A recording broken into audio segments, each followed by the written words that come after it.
Bonjour, bienvenue sur réagironline.fr. Nous sommes au Salon à l'envers à Thionville et toute la journée, nous vous proposons une série de rencontres avec des acteurs de l'économie de la grande région autour de thèmes qui vous concernent. Et un des thèmes qui vous concerne, c'est la formation professionnelle dans notre espace transfrontalier. Donc, nous organisons cette conférence en partenariat avec Entreprises en Lorraine-Nord, la Chambre de commerce du Luxembourg et le Républicain Lorrain. Pour en parler, nous avons deux invités sur ce plateau. Roger Toss, vous êtes responsable de la formation initiale et de l'apprentissage à la Chambre de commerce du Luxembourg. Bonjour. Bonjour. Et Ulrich Schneider, vous êtes responsable de la formation professionnelle à la CCI de Trèves en Rhénanie-Palatinat. Bonjour. Bonjour. Messieurs, première question. Nous évoluons aujourd'hui dans une grande région au sein de laquelle il n'y a plus vraiment de frontières pour les travailleurs, ou en tout cas elles sont un peu artificielles. Est-ce que la formation professionnelle, l'univers de la formation professionnelle s'est adapté à cette nouvelle réalité? Roger Toss. Oui, bien sûr, la formation professionnelle elle suit une évolution qu'on constate sur le marché du travail en général, si j'ose dire. Et aujourd'hui, je peux fournir comme exemple le best practice que nous pratiquons depuis une vingtaine d'années avec nos collègues de la Chambre de commerce de Trèves, où tous les ans, on arrive à conclure une bonne centaine de contrats d'apprentissage transfrontaliers. Ça va normalement dans ce sens. Un jeune Allemand qui va en entreprise au Luxembourg et qui suit ses cours théoriques en Allemagne. C'est une très bonne expérience où malheureusement on n'arrive pas encore à limiter 1 sur 1 sur le Luxembourg avec la France. Ulrich Schneider, ça fonctionne, ces dispositifs? Oui, cela fonctionne très bien. Et comme l'a dit M. Toss, on fait ça depuis 20 ans et c'est lié à la collaboration entre les deux chambres, c'est-à-dire que nous allons prospecter les entreprises, nous regardons si elles sont adaptées pour ce type de formation et il y a une centaine d'apprentissages de formation duale qui se font par an et il y a 37 entreprises qui participent à cette action. Quelles sont les marges de progression que vous avez identifiées pour les années à venir? Eh bien, en fait, dans certains métiers, c'est possible. Et les métiers, les formations professionnelles, ils n'ont pas proposé au Luxembourg. Il y a un règlement qui est publié. Et donc, pour ce qui est des entreprises qui relèvent de notre chambre de commerce de Trèves, il y a environ 65 entreprises. Et donc, 87 places de formation. Donc, c'est à peu près comme l'année dernière. Il y a toujours plus ou moins des fluctuations d'une année sur l'autre. Et certes, c'est possible d'en proposer plus, mais c'est surtout que cela offre des perspectives importantes aux jeunes qui font ces formations non seulement sur le marché du travail luxembourgeois, mais partout. On parlait de la France tout à l'heure, Monsieur Toss. Aujourd'hui, je suis salarié d'une entreprise française. Si j'identifie une formation au Luxembourg qui m'intéresse et qui peut me permettre de faire évoluer mes compétences, est-ce que techniquement c'est possible? Oui, reste à voir maintenant si vous voulez entrer dans le cadre de l'apprentissage formel. C'est possible. Il y a des jeunes qui le font à l'heure actuelle. On est actuellement en train d'en parler au sein d'une commission intergouvernementale qui est entre la France et le Luxembourg. On a défini une dizaine de formations où on va offrir des contrats d'apprentissage et ça va jusqu'au niveau du BTS. C'était une demande de longue date côté français de pouvoir faire des BTS au Luxembourg. Et aujourd'hui, comme on a le droit à l'expérimentation au sein de cette commission intergouvernementale, on a trouvé une formule pour tester si ça va pour s'approcher un peu plus près du sujet et pourquoi pas copier, comme je viens de le dire, le succès qu'on a avec l'Allemagne. Dans la relation luxembourgeoise et allemande. Quels sont les métiers qui ont été identifiés comme prioritaires? Ce sont des BTS dans le commerce. Il y a un maréchal ferrant. Il y a dans le bâtiment. Il y a des encadrements d'équipes. Bon, maintenant, je ne saurais pas vous donner toute la liste, mais c'est dans cette direction que ça va. Et ce sera répété l'année prochaine où une nouvelle liste sera définie en sus de toutes les formations qui, à l'heure actuelle, sont possibles de faire sous contrat d'apprentissage. Je voulais juste ajouter, on a une partie de l'explication pourquoi aujourd'hui ça se fait moins entre le Luxembourg et la France, c'est le mode de financement des CAVA qui sont financés par une taxe d'apprentissage. Et évidemment, je comprends les entreprises françaises qui se disent mais pourquoi devrais-je moi financer la formation des jeunes au Luxembourg? Et voilà. Et justement, dans l'expérimentation que vous allez lancer, quel serait le mode de financement qui serait retenu? C'est l'État luxembourgeois qui prend en charge le financement du CAVA en France. D'accord. Mais juste, il y a un contingent, qui est fixé tous les ans et c'est limité, hein, c'est pas illimité, les fonds qui sont déboursés. Ulrich Schneider, est-ce qu'il y a des accords bilatéraux de cette nature qui existent ou qui sont envisagés entre l'Allemagne et la France? Il existe Rahmenvereinbarung zur une Grenzüberschreitung convention der Berufsbildung der sur la formation Großregion. Das gibt professionnelle es. transfrontalière dans la Die grande wurde région. C'est 2014 une unterschrieben. convention, un accord Sie cadre qui a bestätigt, été jetzt sagen wir signé en mal auf Luxemburg 2018, bezogen, eigentlich 2014 unsere pardon, Zusammenarbeit, die schon weit et vorher begonnen 2014. Et hat. c'était basé sur des travaux qui Und avaient déjà sie- commencé entre l'Allemagne et le sie wirbt oder sie Luxembourg. möchte erreichen, Et dass wir- cet dass accord der cadre Arbeitsmarkt a pour noch effet weiter in sich de rendre entfaltet encore in der plus Großregion. fluide le marché Und de wir noch mehr l'emploi, qu'il dieses se Angebot développe bewerben. Das plus tun wir. en transfrontalier dans la grande région et nous y Jetzt œuvrons. Richtung Frankreich Alors, ist es so, vers la dass France, bei uns vor allem et der Austausch il faut eher im savoir que Vordergrund l'échange, steht. Das heißt, es c'est gibt plutôt le principe de l'échange que nous avons. Il y a des programmes d'échange concernant la langue, le développement linguistique des jeunes en formation, des cours de langue de 3 semaines. Par exemple, sur place, ça se fait avec la Chambre de commerce internationale, mais également au préalable une formation qui permet de faire des stages.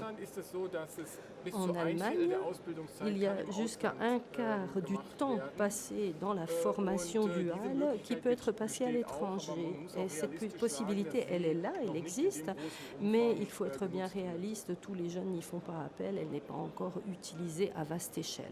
La barrière de la langue, aujourd'hui, c'est un vrai obstacle au développement de la formation, des échanges de formation entre la France et l'Allemagne?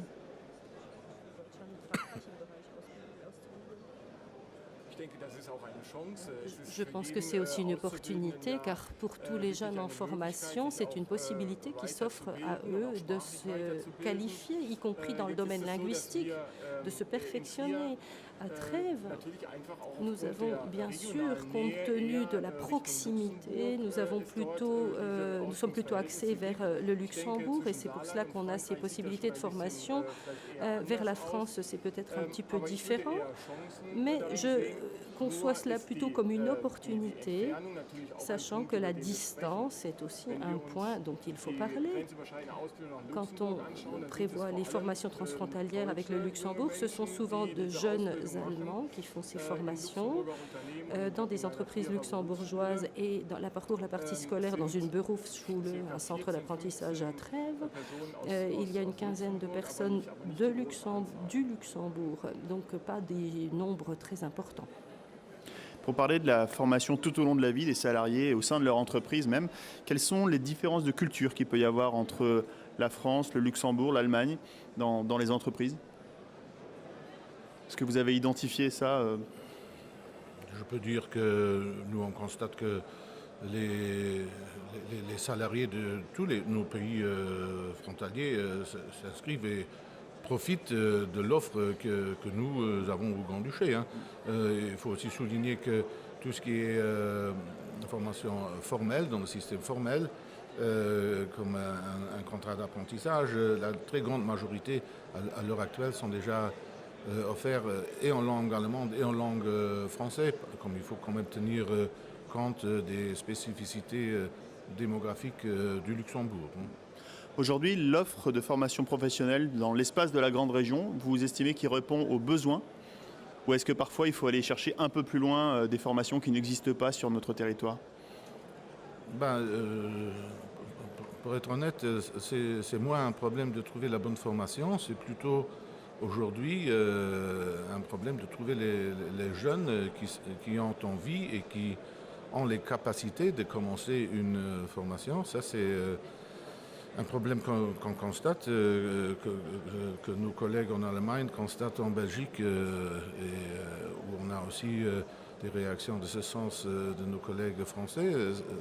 Ça se marie à une évolution démographique. Il y a maintenant des années où il y a moins de jeunes qui viennent sur le marché du travail, et tout ça commence à poser un problème. Le Luxembourg, il faut le dire, on est content qu'on ait moins ce problème, parce qu'on a quand même toujours des flux qui viennent vers le Luxembourg, mais j'imagine dans d'autres régions, en Lorraine ou en Rhénanie-Palatinat, que les collègues essayent de garder chaque jeune et qu'il faut le chérir. Hein, oui.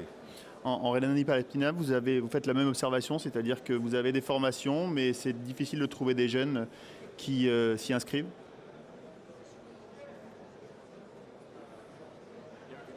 Exactement. C'est une tendance que l'on observe. Les jeunes pensent plutôt faire des études, et de ce fait, ils sont plutôt poussés aux études. Il faut avoir fait des études universitaires ou du moins de type IUT. Alors on essaie de s'opposer un peu à cela en faisant des événements qui montrent les avantages de la formation professionnelle. Il faut savoir qu'il y a de plus en plus d'étudiants qui arrêtent leurs études. Il y a des décrocheurs dans les universités, 30%, alors qu'une formation professionnelle avec une chambre de métier ou une chambre de commerce, il n'y en a que 21% qui arrêtent. Et souvent, en fait, ils changent de formation, mais ils n'arrêtent pas complètement dans ces formations en alternance. Oui, vous avez raison, ça devient de plus en plus difficile de trouver des jeunes et de les convaincre qu'une formation en alternance leur offre les mêmes chances de carrière que des études. Et c'est justement ce qu'il y a de particulier dans ce système dual ou en alternance, c'est la perméabilité, le décloisonnement. On peut atteindre des niveaux de carrière qu'on ne pourrait atteindre dans d'autres pays qu'en passant par l'enseignement supérieur.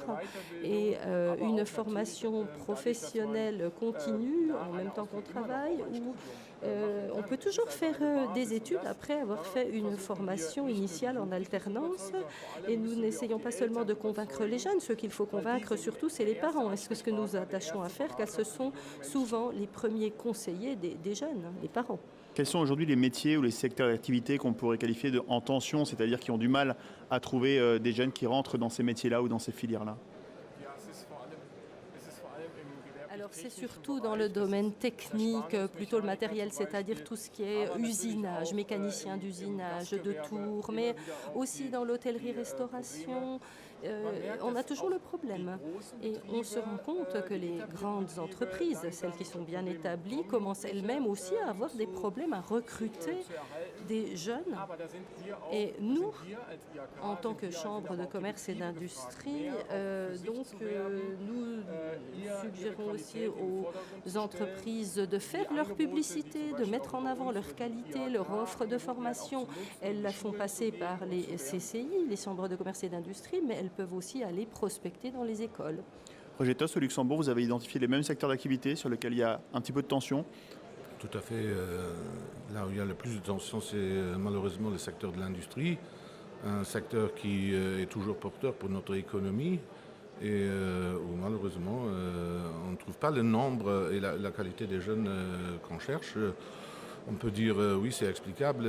On est en train de vivre une époque où tout va très vite, vais-je dire. Je fais allusion à la digitalisation, par exemple, au changement des professions comme on les connaît actuellement. Il y a des études qui disent que 65% de toutes les professions qui sont cherchées dans 10-15 ans ne sont même pas connues à l'heure actuelle. Donc c'est très difficile de former pour aller à l'encontre de cette évolution. Pour le reste, pour revenir, j'aimerais quand même souligner que faire un apprentissage, ça a toujours du bénéfice, c'est toujours la voie royale pour entrer au marché du travail. Si vous comparez les statistiques, une fois tout ce qui est purement académique et où ce qui est le professionnel, c'est le professionnel qui se tire quand même le mieux. Et ça devrait aussi inciter les jeunes à postuler dans les entreprises. Justement, sur les nouveaux métiers du digital, vous en parliez. Quelles sont les formations, les dispositifs que vous avez créés, mis en place ces dernières années pour répondre à cette nouvelle réalité du marché du travail? Ensemble avec le ministère de l'Éducation nationale, on a créé une espèce de watchdog qui suit de très près les évolutions. On est en train d'ajouter à chaque formation une composante digitalisation, car on ne peut plus s'en passer pour quasiment aucune formation, aucun métier. Et voilà, on fait ça ensemble et nous-mêmes, nous sommes très proches de nos entreprises pour, avec des enquêtes, être un peu en avant de cette évolution, si jamais c'est possible. En Rhénanie-Palatinat, il y a aussi des dispositifs pour accompagner ces nouveaux métiers, fournir ces entreprises en main-d'œuvre qualifiée, des entreprises qui veulent investir dans le digital.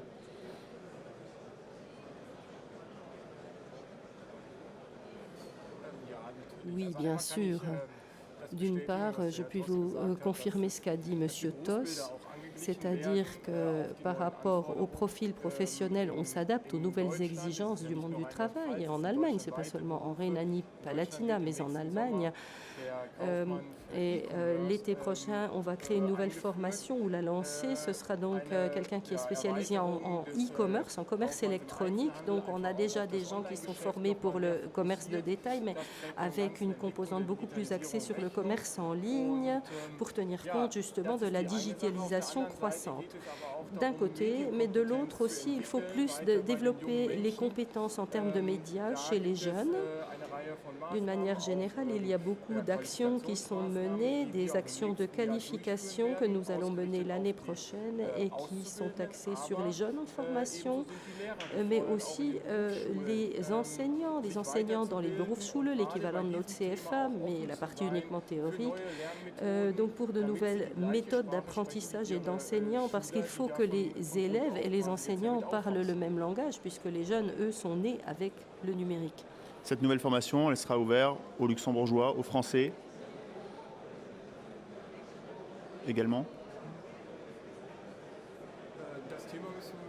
Alors, il faut en discuter. Je pense A priori, oui. Hein. En fait, ce type de métier n'existe pas au Luxembourg, donc ce type de formation, commerce électronique. Mais en fait, c'est le ministère de l'Éducation du luxembourgeois qui en décidera en fin de compte. Mais je pense que ça pourra venir se rajouter à la liste, oui. Et pour vous donner une comparaison, il y a un métier dans le domaine du commerce qui s'appelle Kaufmann für Büromanagement, c'est-à-dire donc pour la gestion bureautique, et c'est le métier le plus demandé en formation transfrontalière, et notamment quelqu'un qui a des formations. Et sinon, il y a aussi les formations pour les prestations logistiques et de transport qui représentent plus de la moitié des contrats d'apprentissage. Après, il y a ce qu'on appelle gestion dans l'industrie, et puis après, il y a les informaticiens, il y a les mécaniciens procédés, et il pourrait y avoir aussi eu cette formation en commerce électronique là-dedans. Merci beaucoup, messieurs, de nous avoir éclairés sur le sujet de la formation transfrontalière. Je voudrais remercier aussi notre traductrice. Je vous souhaite une bonne journée sur le salon à l'envers et j'espère que nos échanges donneront envie à beaucoup de jeunes de se lancer sur les offres de formation que vous proposez dans la grande région. Merci. Merci.